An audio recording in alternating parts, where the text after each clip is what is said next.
I'm inspired to make this video. Just got off the phone with a friend of mine. Her name is Lee. Lee, if you ever watch this video was inspired by you.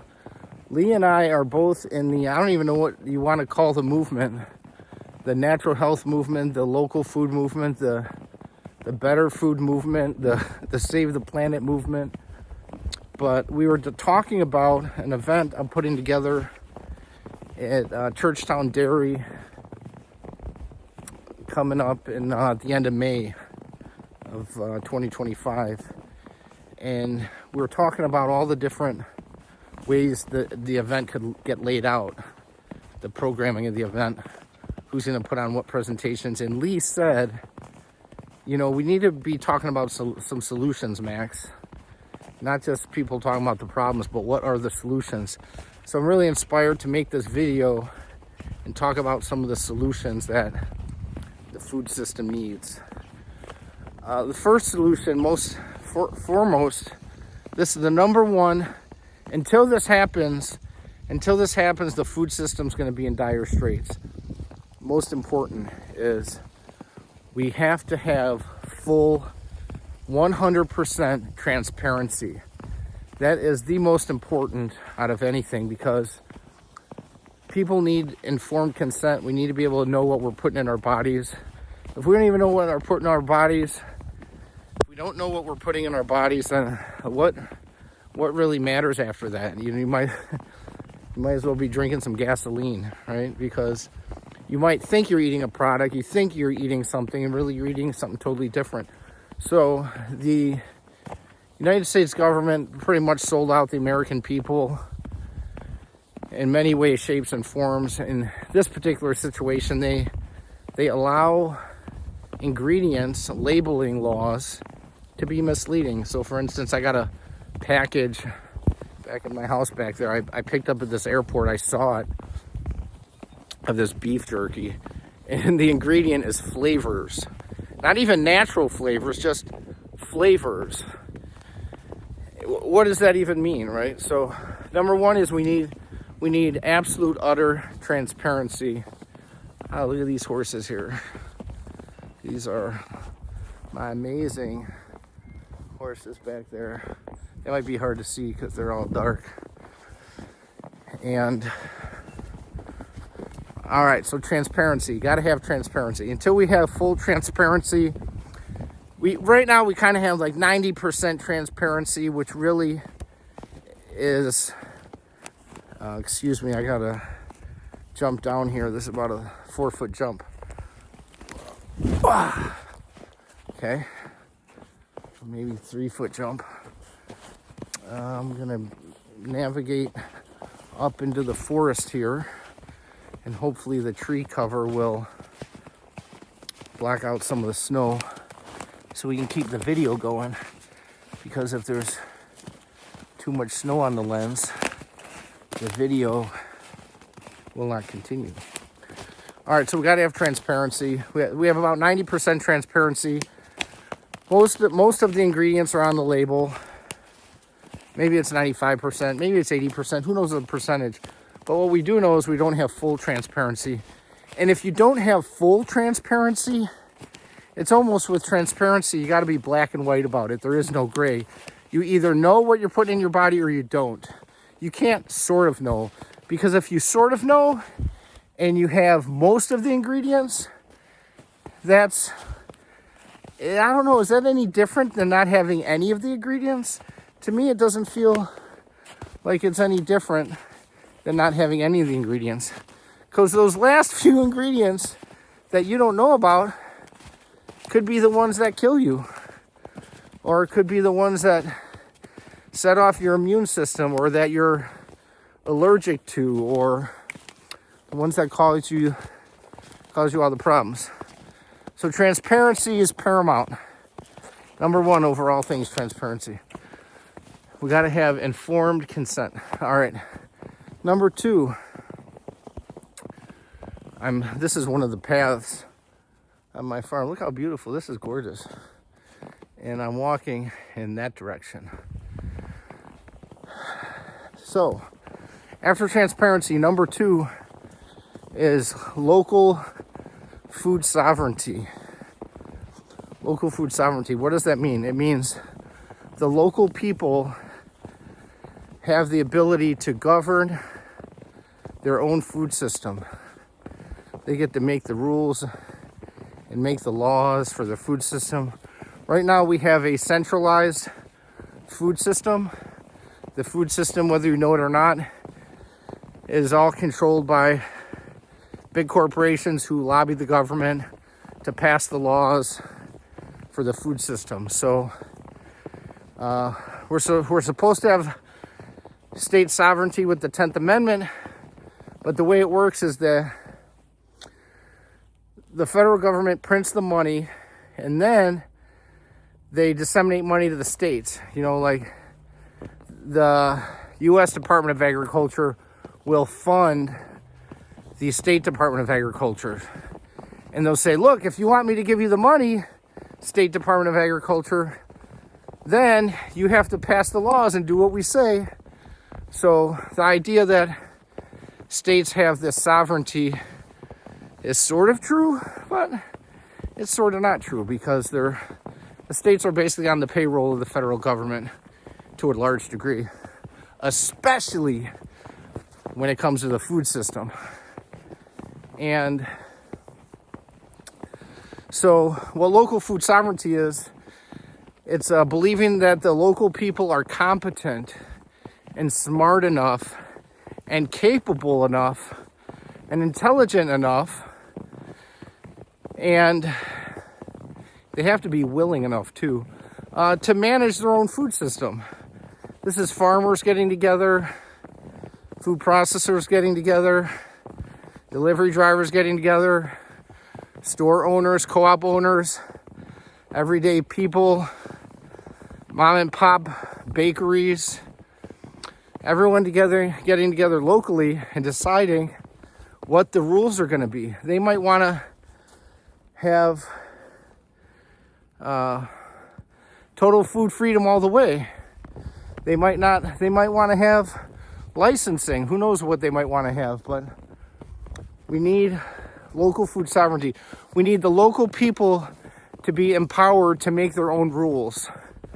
And until the local people are empowered to make their own rules, until that happens, we're going to be controlled by giant food corporations.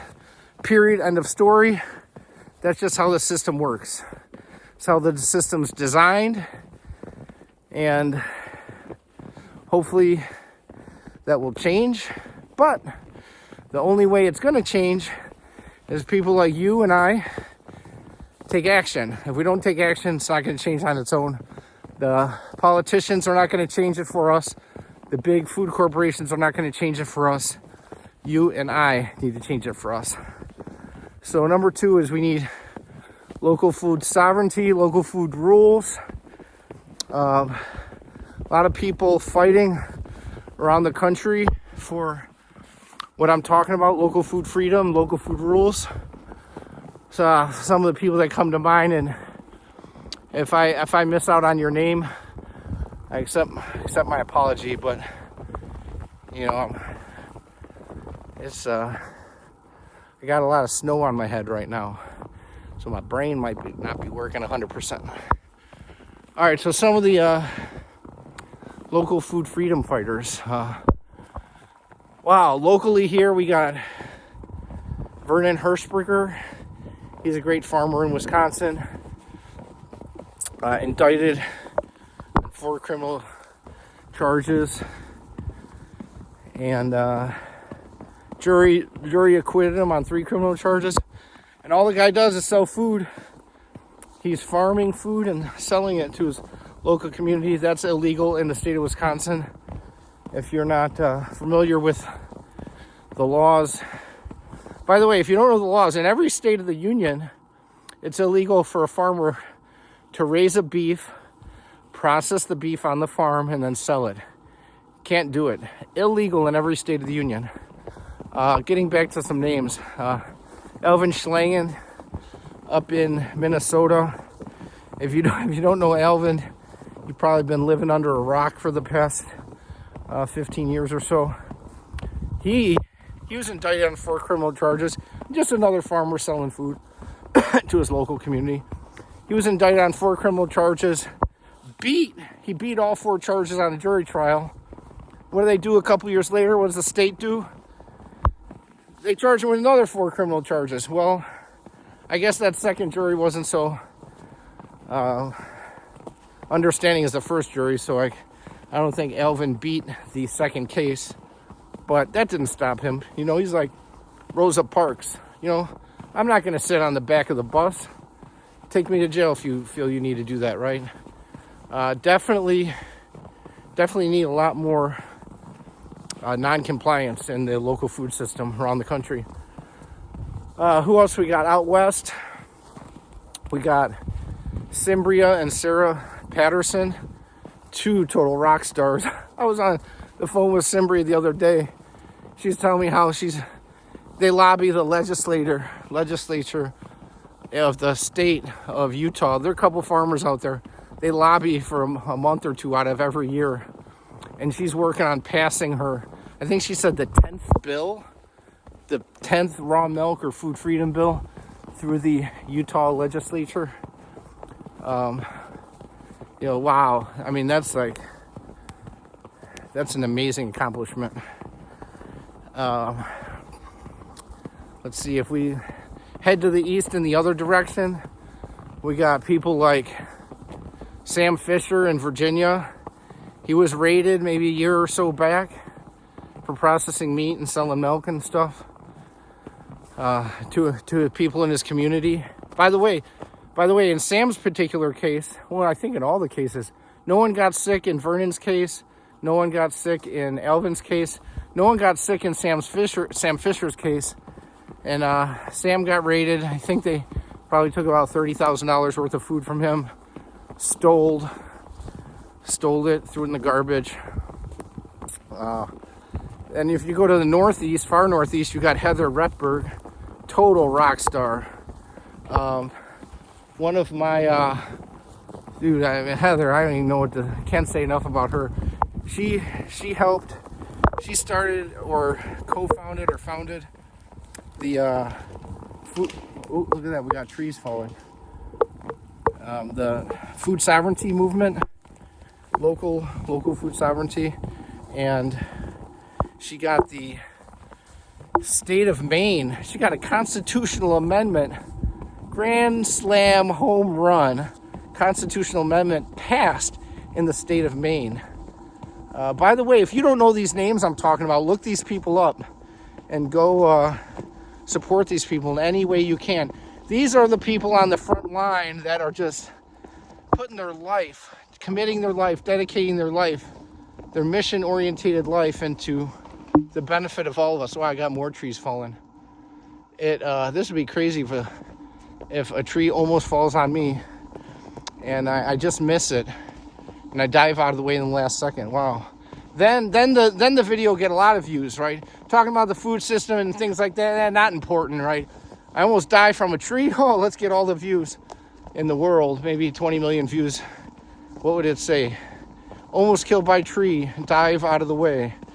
But, you know, actually, I'm talking about more important things than getting wiped out by a tree. But I don't know. Who knows? Maybe this video will get a million views just for talking about the food system. Haven't seen a video like that before, but hey, I'll stay optimistic about it. So yeah, Heather Retberg, she's in the far northeast. And man, the list can just go on. In Michigan, we got Ashley Armstrong in Michigan, and her sister, by the way. Anyway, just around the country, just tons of amazing people pushing hard for the local food freedom, right of the people to peacefully assemble for the purpose of feeding themselves, private membership associations, live and let live. You know, you can describe the behavior in many different ways, but it's basically people peacefully assembling for the purpose of feeding themselves. Remember that language. That's a very important language to learn in your life, is people peacefully assembling for the purpose of feeding themselves. That's what we're fighting for. That's the right we're fighting for. You may not know how to verbalize the right until now. Now you know how to verbalize the right. I have the right to peacefully assemble with other people for the purpose of feeding ourselves. And what that means is growing food, harvesting food, processing food, distributing food, buying food, selling food, and of course, eating the food, digesting the food, excreting the food into the wonderful manure of Earth's recycling program. All right, so getting back to the main topic of the video. So number one, we got to have transparency. Number two, we got to have local food sovereignty. We need the local people. In the United States of America, people are deemed to be smart enough to sit on a jury, convict someone, examine evidence and convict someone as being guilty or innocent. You know, if there's capital punishment, I mean, you could be convicting them to death, right? So people are smart enough to examine evidence and sit on a jury, run for office, join the military, walk around with a gun, smart enough to procreate, but somehow we're not smart enough to feed ourselves. Of course we're smart enough to feed ourselves, but the health department and the regulators in many cases want to argue against that and say, no, we're not smart enough to feed ourselves. So we need local food sovereignty. That's number two. Number three, which could be tied with number one, and so I don't even exactly know why this is number three, but we need an educated populace. Most people are not educated about their food. So we need, and I don't like the word, well, maybe I do like the word marketing. Either way, we need some marketing. We need hardcore, consistent marketing. We need skywriting. We need Super Bowl commercials. We need word of mouth. Most important kind of marketing is word of mouth. People talking with other people in their community about their experiences of eating healthy local food from their farm they get it from. That's the most powerful form of marketing. You may not call that marketing, you might call it advocacy. That's fine. To me, those words kind of mean the same thing. If you're going to be an advocate or a marketeer, or marketing and sales have a bad name, but hey, at the end of the day, that farmer needs to sell some product or he's not going to have enough money to stay in business. And on a side note, I have this fantasy every so often about the future of the world. Imagine this future with me where every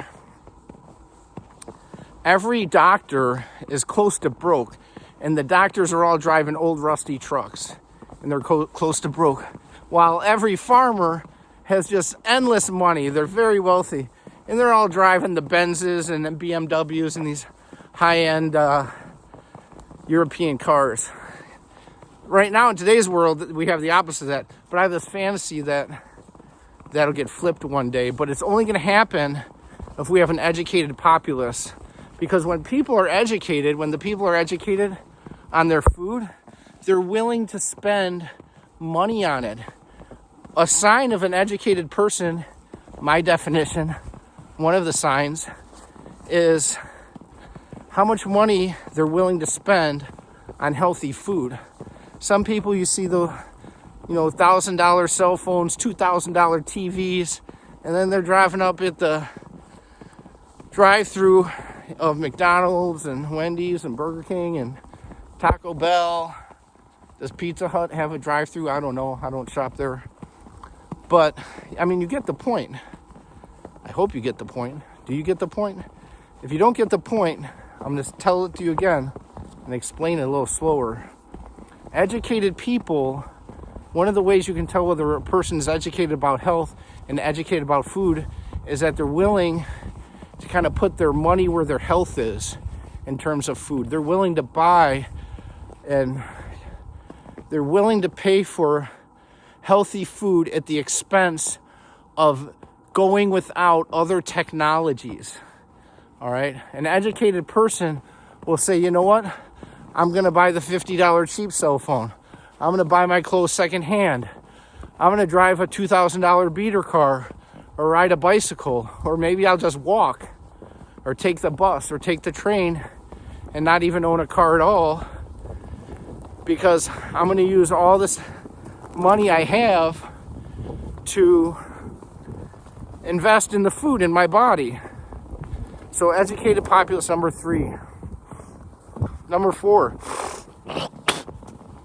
4, honest politicians that follow through with their campaign promises. Now, what most politicians do, if you follow politicians, is they promise you everything under the sun while they're running for office, but then once they get elected, they don't follow through with a lot of it. And I don't know why that is. I've never been in office, so it's hard to judge. But hey, you know what? If you're gonna promise the people who elect you something while you're running for office, you need to follow through with that. So we need honest politicians that'll follow through with their campaign promises. Then, last but not least, this term has not been a popular term in the past, but now it seems like every which channel you turn on or every which way you look or turn and talk to people, the people are using this term all over the place. And the term is called the deep state. And if you don't know what the deep state is, it's the regulatory agencies. And so we have this government that has elected officials, right? Those are the officers. Officers are elected. Unless you're a police officer, you're not elected, but officers are elected. And then in these different agencies, you have non-elected government workers, which are oftentimes called bureaucrats. And the bureaucracies, the non-elected, non-representative people, have swelled up, and most of the government is not elected people that work in the bureaucracies. And just a small part of the government are the elected people. And so their bureaucracies have taken over the government for the most part. And they kind of run things. You know, they kind of control things. And so we have a weird situation where we don't have representation in the government anymore, because the people we elect have a hard time get anything done in the government because there's so many layers of bureaucracy. So we gotta trim down. We gotta do two things. We either gotta trim down the bureaucracy, or we have to increase the amount of people that are elected. So we need to create more offices of elected people, or trim down the jobs of the bureaucracy. And I don't know what the magic ratio is. I mean, America is an experiment in itself. Probably every country, every day of our life is an experiment to some degree. However, I don't know what the ratio is, but there's definitely a problem when you have unelected bureaucrats attending public hearings of legislative hearings, the Senate hearing, the Assembly hearing, or the House hearing, and then they're attending these hearings not in their personal capacity as citizens, but in their professional capacity as bureaucrats, and then they're testifying against bills. So if you want to have a raw milk bill and decriminalize the raw milk, or food freedom bill, or anything like that, the bureaucrats will show up in their official capacity and testify against your freedom, and they will do so as someone who works for the executive branch of government. And so you have like this small amount of elected officials that can testify on your behalf, and 20,000 times as many bureaucrats that are going to testify against you or against the legislation that you want passed. So that is a really big problem. And so, Lee, I had an amazing phone call with you. I look forward to seeing you at Abby's place this May, probably May 31st, May 30th, maybe both days. And thanks for the great conversation. Thanks for you for watching. If you watched to the end, I appreciate that very much. And I hope you got something out of this video. I hope this video inspired you in some way, shape, or form to commit your life to being a local food activist in favor of people's right to govern their local food system on a local level, you know, not being governed by far away. It's a really noble, inspiring movement to be a part of. Love for you to join it. I've been a part of it for 20 years. You can check me out at some of my work at maxkane.com. I'll probably put a link to the website down in the description of this video. Somehow, maybe to the side if you're on Instagram. So all that said, I wish you all a beautiful rest of your day. And let's see, you know, it was 72 degrees yesterday. I was running around with shorts and a t-shirt. Now it's snowing, so who knows what'll happen tomorrow. Maybe we'll get another foot of snow. Maybe all the snow will melt and I'll be running around half naked again. Either way, would love to meet you at some point. So you can check out my speaking at 5 or 10 different events this year. Come check out the events. Amazing events all over the country. We got the Food Independence Summit. I'll be there. I'll be speaking at a bunch of different farms. Be speaking at the Homesteaders Conference of America. Attend the West Nate Price Conference, Wise Traditions Conference. Been attending that conference every year for the past 10 or 12 years. Great conference. And you know what? I think I'm going to go jump in this spring.